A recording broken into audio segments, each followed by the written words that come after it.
The Secret Garden, Chapter 4, Part 2. She was just thinking this when she saw that at the end of the path she was following there seemed to be a long wall with ivy growing over it. She was not familiar enough with England to know that she was coming upon the kitchen gardens, where the vegetables and fruit were growing.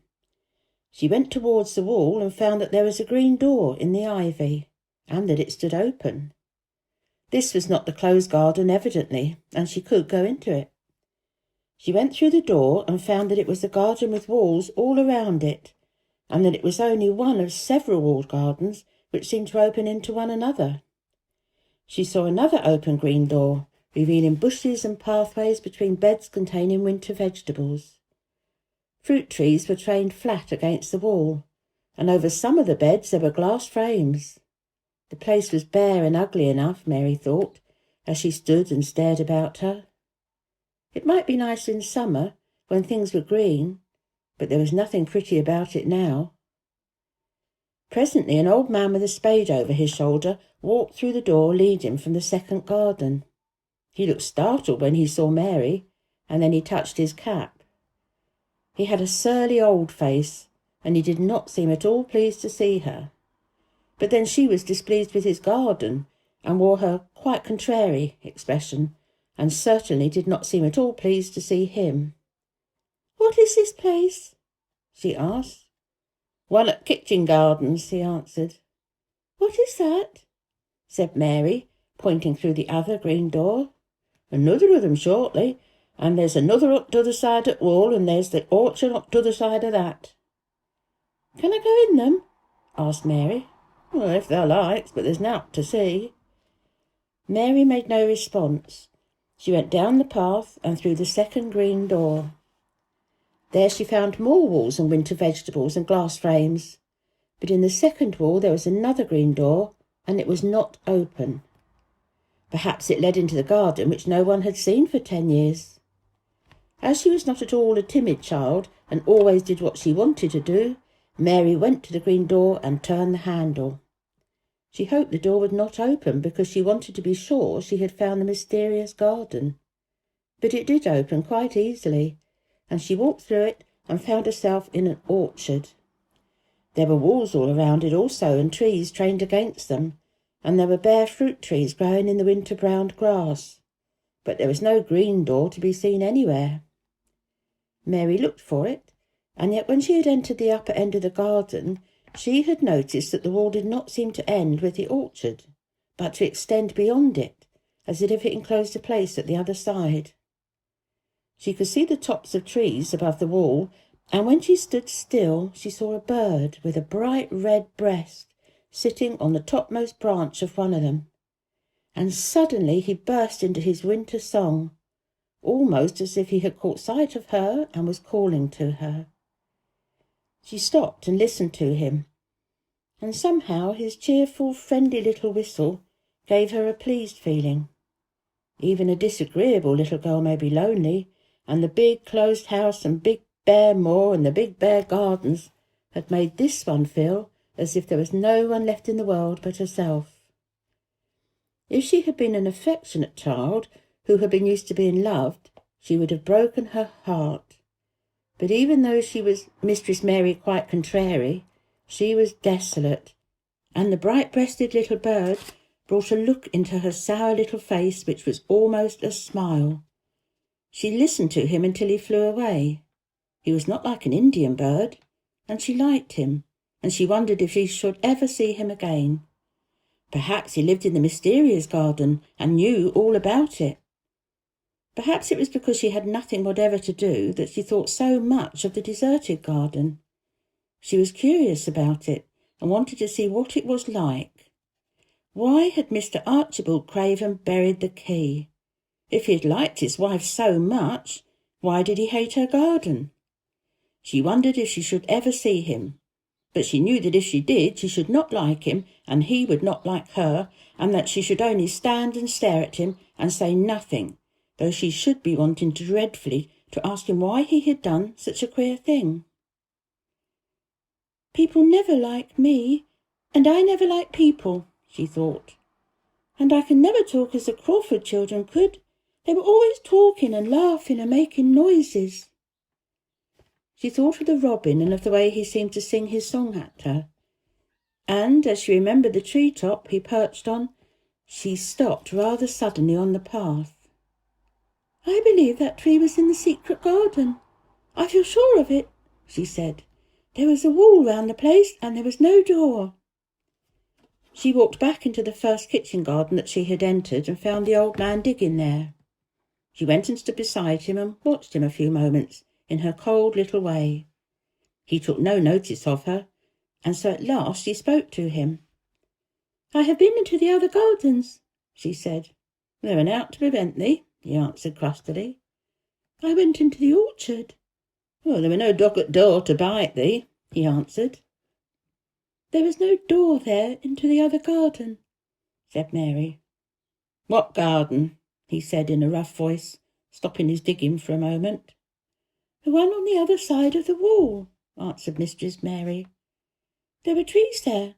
I saw the tops of them, and a bird with a red breast was sitting on one of them, and he sang." To her surprise, the surly old weather-beaten face actually changed its expression. A slow smile spread over it, and the gardener looked quite different. It made her think that it was curious how much nicer a person looked when he smiled. She had not thought of it before. He turned about to the orchard side of his garden and began to whistle, a low, soft whistle. She could not understand how such a surly man could make such a coaxing sound. Almost the next moment a wonderful thing happened.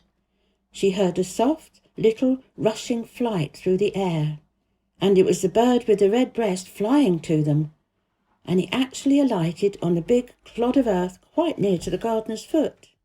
"Here he is," chuckled the old man, and then he spoke to the bird as if he were speaking to a child. "Where hast thou been, thou cheeky little beggar?" he said. "I've not seen thee before to-day. Hast thou begun thy courting this early in the season? Thou'rt far too forrard." The bird put his tiny head on one side and looked up at him with his soft bright eye, which was like a black dewdrop. He seemed quite familiar and not the least afraid. He hopped about and pecked the earth briskly, looking for seeds and insects. It actually gave Mary a queer feeling in her heart, because he was so pretty and cheerful, and he seemed so like a person. He had a tiny plump body and a delicate beak and slender, delicate legs. "Will he always come when you call him?" she asked, almost in a whisper. "Aye, that he will. I've knowed him ever since he was a fledgling. He come out at nest on t'other side the garden, and when he first looked over it to all he was too weak to fly back for a few days, and we got friendly. And when he went back up the wall again, the rest of the brood had gone, and he was lonely, and he come back to me." "What kind of a bird is he?" Mary asked. "Doesn't thou know? He's a robin redbreast, and they're the friendliest, curious birds alive. They're almost as friendly as dogs, if you know how to get on with them. Watch him pecking about there and looking around at us now and again. He knows we're talking about him." It was the queerest thing in the world to see the old fellow. He looked at the plump little scarlet waistcoated bird as if he were both proud and fond of him. "He's a conceited one," he chuckled. "He likes to hear folk talk about him. And curious, oh, bless me, there never was like, for curiosity and meddling. He's always coming to see what I'm planting. He knows all the things that Mr. Craven never troubled himself about. He's the head gardener, he is." The robin hopped about, busily pecking the soil, and now and then stopped and looked at them a little. Mary thought his black dewdrop eyes gazed at her with great curiosity. It really seemed as if he were finding out all about her, and the queer feeling in her heart increased. "Where did the rest of the brood fly to?" she asked. "Oh, no knowing. The old uns turn 'em out of their nest and make 'em fly, and they're scattered before you know it. This one was a knowing one, and he knew he were lonely." Mistress Mary went a step nearer to the robin and looked at him very hard. "I'm lonely," she said. She had not known before that this was one of the things which made her feel sour and cross. She seemed to find it out when the robin looked at her, and she looked at the robin. The old gardener pushed his cap back on his bald head and stared at her for a minute. "Art thou that little wench from India?" he asked. Mary nodded. "There's no wonder thou'rt lonely, and thou'lt be lonely before thou's done," he said.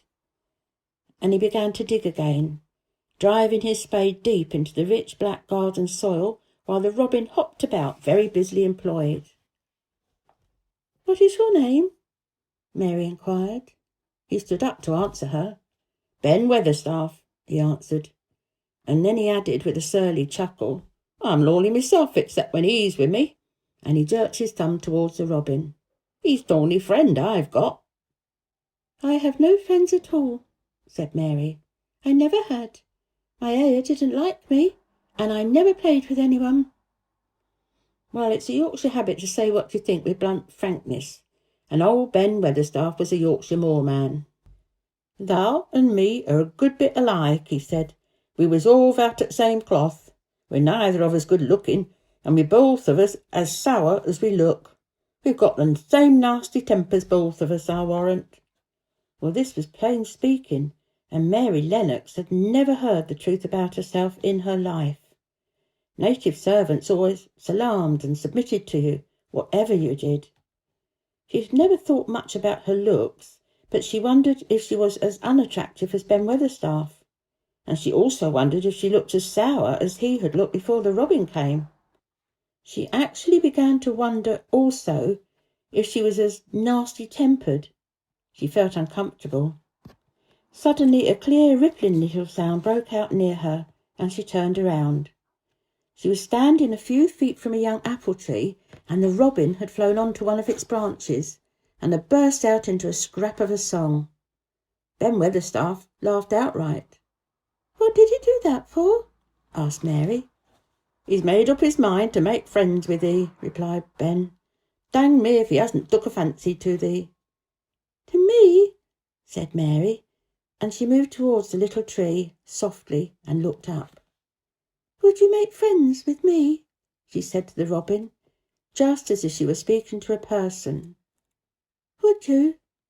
And she did not say it either in her hard little voice or in her imperious Indian voice, but in a tone so soft and eager and coaxing that Ben Weatherstaff was as surprised as she had been when she had heard him whistle. "Why," he cried out, "thou said that as nice and human, and as if thou was a real child instead of a sharp old woman. Thou said it almost like Dickon talks to his wild. Think something more." "Do you know Dickon?" Mary asked, turning round rather in a hurry. "Oh, everybody knows him. Dickon's wandering about everywhere. The very blackberries and the elderbells knows him, and I warrant the foxes shows him where their cubs lie, and the skylarks don't hide their nests from him." Mary would have liked to ask some more questions. She was almost as curious about Dickon as she was about the deserted garden. But just at that moment the robin, who had ended his song, gave a little shake of his wings, spread them, and flew away. He had made his visit, and he had other things to do. "He's flown over the wall," Mary cried out, watching him. "He's flown into the orchard. He's flown across the other wall, into the garden where there is no door." "He lives there," said old Ben. "He come out at egg there. If he's courting, he's made up to some young madam of a robin that lives among the old rose trees there." "Rose trees?" said Mary. "Are there rose trees?" Ben Weatherstaff took up his spade again and began to dig. "That were 10 year ago," he mumbled. "I should like to see them," said Mary. "Where's the green door? There must be a door somewhere." Ben drove his spade deep and looked as uncompanionable as he had looked when she first saw him. "That were 10 year ago, and it isn't there now," he said. "No door?" cried Mary. "There must be." "None as anyone could find, and none as is anyone's business. Don't be a meddlesome wench and poke your nose where it's no cause to go. Here, I must go on with my work. Get you gone and play you. I've got no more time." And he actually stopped digging, threw his spade over his shoulder, and walked off without even glancing at her or saying goodbye.